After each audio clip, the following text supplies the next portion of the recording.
Pre ఉద్హూద్ Visakhapatnam, post ఉద్హూద్ Visakhapatnam అని మాట్లాడుకున్నాం. అదే లెవెల్లో విజయవాడ కూడా ప్రీ వరదలు, పోస్ట్ వరదల కింద మాట్లాడే విధంగా విజయవాడను కూడా తయారు చేసుకోవాల్సిన బాధ్యత మన అందరిపైన ఉంది. ఇక్కడుండే సిటిజన్స్ అందరి కోరుతున్నా, రాష్ట్ర ప్రజలందరూ కోరుతున్నా, ఇది రాజధానిలో భాగం. ఈ రాజధానిలో భాగమైన ఇక్కడ కూడా ఎలాంటి విపత్తు వచ్చినా ఏమాత్రం డ్యామేజ్ లేకుండా చేసుకోవాల్సిన బాధ్యత అందరిపైన ఉంది. దాన్ని కూడా ఒక మాస్టర్ ప్లాన్ తయారు చేస్తాం, అది కూడా ఎగ్జిక్యూట్ చేస్తాం. ఇది బ్రీఫ్గా ఈరోజు చేసిన పనులు, మీకు అన్ని విషయాలు మేము ముందర పెడుతున్నాం.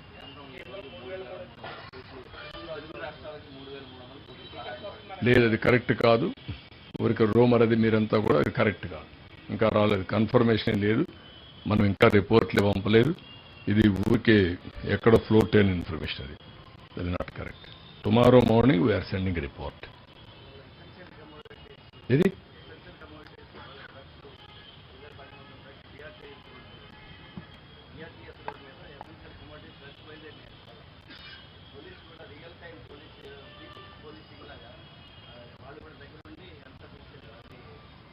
బాగా చేశారు. ఇంకొంచెం మా వాళ్ళలో కూడా చిన్న ఇది జరిగింది, ఎక్కువ వెహికల్స్ పెట్టారు. ఆ లాజిస్టిక్స్ కొద్దిగా సరిగా చేయాలి చెప్పాను నేను. ఎందుకంటే నేనంటే కొంచెం ప్రజల్లో ఒక విశ్వాసం, నేను ఏది చేసినా పద్ధతి ప్రకారం చేస్తానని. ఎవరు పద్ధతి ప్రకారం చేయకపోయినా, పద్ధతి తప్పినా బ్లేమ్ నా మీద వస్తుంది. నేను ఆ మాట మా వాళ్ళకి చెప్పాను. ఈరోజు 80,000 డిస్ట్రిబ్యూట్ చేయాలనుకున్నాం. ఈరోజు డిస్ట్రిబ్యూట్ చేసింది 15,000 డిస్ట్రిబ్యూట్ చేయగలిగాం. There is some problem. కడాన వీళ్ళు ప్యాక్ చేయడంలో కూడా కొన్ని ప్రాబ్లమ్స్ ఉన్నాయి. రేపు మేము ఒక 40,000, 45,000 వరకు ఒక 16 డివిజన్లు ప్రారంభించారు. ఈ 16,000లో ఇదే మరి డిస్ట్రిబ్యూషన్ చేసేస్తాం. మిగిలిందంతా కూడా ఫెయిర్ ప్రైస్ షాపు పంపించి, ఫెయిర్ ప్రైస్ షాపులో నేను ఇప్పుడు చెప్పినటువంటి ఇవన్నీ కూడా మీకు చెప్పాను లిస్టు. ఇవన్నీ కూడా లిస్టు పెట్టి అందరికీ రేపు ఒక వాట్సాప్ మెసేజ్ కూడా పంపిస్తాను నా పేరుతో. ఇది మీకు ఇచ్చే ప్యాకేజ్, గట్టిగా అడిగి తీసుకోమని. మీరు కూడా పబ్లిసైజ్ చేయండి. ఒకరోజు వేసామని అలసిపోవద్దండి. ఒక 3-4 సార్లు వేయండి, ప్రజల్లోకి వెళ్ళేయండి.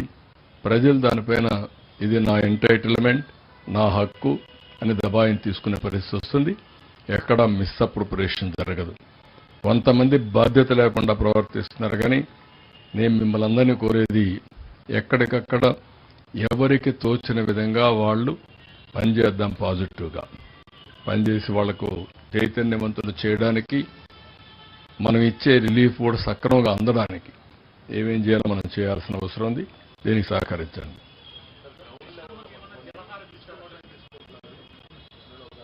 అందుకని నేనేమంటున్నానంటే, ఇవన్నీ కూడా రేపటి నుంచి, ఇప్పుడు ఇచ్చింది కూడా ఆన్లైన్లో ఇస్తున్నారు. ఫుడ్ కొద్దిగా ఇచ్చిన వాళ్ళు తీసుకున్నారు, అది తప్పలేదు.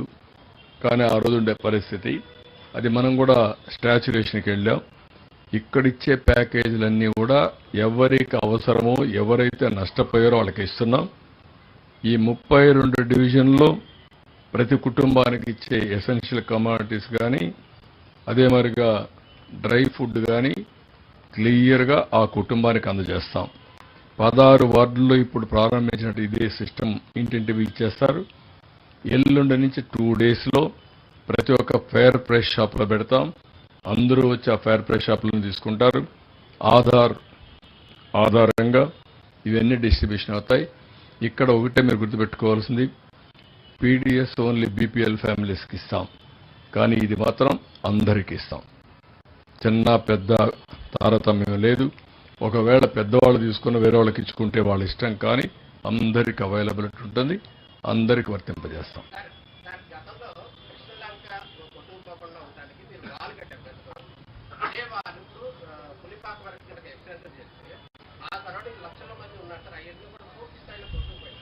డెఫినెట్గా అవన్నీ వర్కౌట్ చేస్తాం. ఏమేమి చేయగలుగుతామో అవన్నీ కూడా ఒక పర్మనెంట్ రెస్టరేషన్. గవర్నమెంట్ ఆఫ్ ఇండియాలో కూడా ఇంకా కొన్ని డిస్కషన్స్ ఉన్నాయి. ఏదైతే ఈరోజు ప్రకాశం బ్యారేజ్ 12 లక్షల క్యూసిక్స్ ఆఫ్ వాటర్ డిశ్చార్జ్.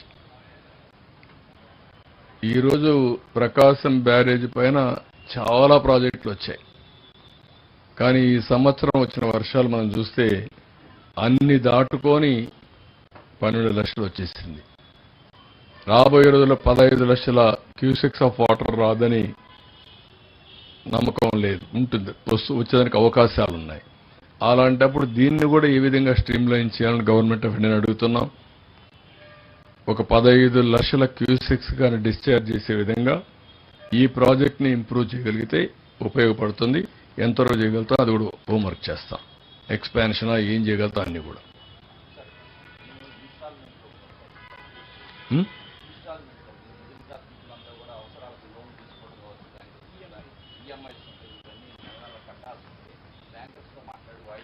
అవన్నీ కూడా వర్కౌట్ చేస్తున్నాం. మీరు ఇంటికి తీసుకున్నటి మిడిల్ క్లాస్ కావచ్చు, అప్పర్ మిడిల్ క్లాస్ కావచ్చు, లోయర్ మిడిల్ క్లాస్ కావచ్చు, వ్యాపారస్తులు కావచ్చు, ఇండ్లు కావచ్చు, అవన్నీ రీషెడ్యూల్ చేసి ఏం చేయాలో అన్ని వర్కౌట్ చేస్తున్నాం. అవన్నీ కూడా ఆధార్ కార్డ్స్ అవన్నీ ఇప్పిస్తాం. డాక్యుమెంట్స్ పెద్ద ప్రాబ్లం కాదు. ఓన్లీ ప్రాబ్లం ఫైనాన్షియల్ అసిస్టెన్స్ ఏం చేయాలి, ఎట్లా రివైవ్ అవుతారు.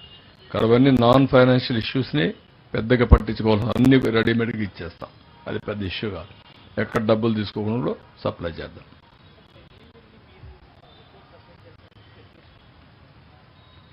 రిపోర్ట్ నేను పంపిస్తాను. కానీ అవసరమైతే ఏం చేయాలని ఆలోచిస్తున్నా, డిస్కస్ చేస్తున్నాం గవర్నమెంట్ ఆఫ్ ఇండియాతో కూడా. నేను చెప్పింది ఈరోజు మీకు ఇంతవరకు అయితే నేను పోవాల్సిన అవసరం లేదు. ఇంతవరకు ఈ ప్యాకేజీలు, రెస్క్యూ ఆపరేషన్స్, ఇవన్నిటికీ వీళ్ళందరినీ రీహాబిలిటేషన్ చేయాలి. ఇండ్లకు సహాయం ఇవ్వకపోతే తట్టుకోలేరు. రెండోది, వ్యాపారస్తులందరూ దెబ్బతిన్నారు. ఈ 2 కేటగిరీస్ని ఏ విధంగా చేయాలి, ఎట్లా రీషెడ్యూల్ చేయాలి, వాళ్ళకు గ్రాంట్ ఇవ్వాలి, ఇన్సెంటివ్ కింద ఇంట్రెస్ట్ కూడా తగ్గించాలి, రీషెడ్యూల్ చేసి లాంగ్ టర్మ్ ఇన్స్టాల్మెంట్స్ ఇవ్వాలి. That is very very important. ఎంతవరకు సక్సెస్ అవుతానో తెలియదు కానీ అన్ని విధాల ప్రయత్నం చేస్తాం. అవుట్ ఆఫ్ బాక్స్ థింకింగ్ కూడా చేయాల్సిన అవసరం ఉంది. రొటీన్గా ఆలోచిస్తేది కాదు, కొంత ఎక్స్ట్రాగా కూడా గవర్నమెంట్ ఆఫ్ ఇండియా చేయాలి. I'm trying my level best to convince them. వాళ్ళు కూడా సుముఖంగా ఉన్నారు. Let us see. Okay, thank you. Vinayaka Chavithi జరుపుకుంటూనే పనిచేద్దాం. ఇక్కడ కూడా మార్నింగ్ వినాయక చవితి ఇక్కడ కూడా జరుపుకుంటాం. అందరూ వినాయక చవితి జరుపుకొని వస్తారు, లేకుంటే ఇక్కడే జరుపుకుంటాం. దేవుడికి దండం పెట్టుకుంటాం. ప్రజలే దేవుళ్ళగా భావించి ప్రజాసేవకు అంకితం అవుతాం.